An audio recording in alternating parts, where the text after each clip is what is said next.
எல்லோருக்கும் வணக்கம். நான் உங்கள் மாரதோனி. இன்று பழனி முருகனின் தோற்றத்தை பற்றி ஒரு குறிய தகவல். பழனி முருகனை ஆண்டிக்கோலத்தில் தரிசிக்க சிலர் தயக்கம் காட்டுவதை நாம் கவனித்திருப்போம்.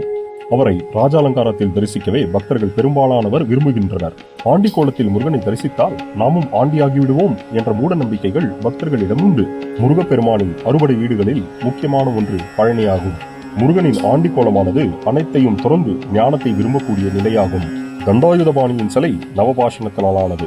முருகனை ஆண்டிக்கோலத்தில் பார்க்கும்போது நமக்குள் ஒரு மெய் ஞானம் உருவாகும்.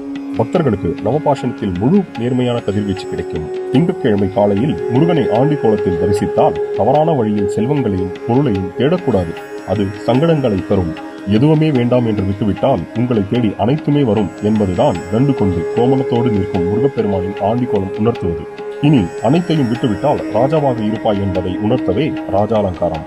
எனவே இந்த இரண்டு அலங்காரமும் சிறப்பு வாய்ந்தவை ஆகும். பழனி முருகனை நாம் எந்த கோலத்தில் பார்த்தாலும் நமக்கு நற்பலங்கள் உண்டாகும் என்பதில் ஐயம் இல்லை. வாழ்க வளமுடன்.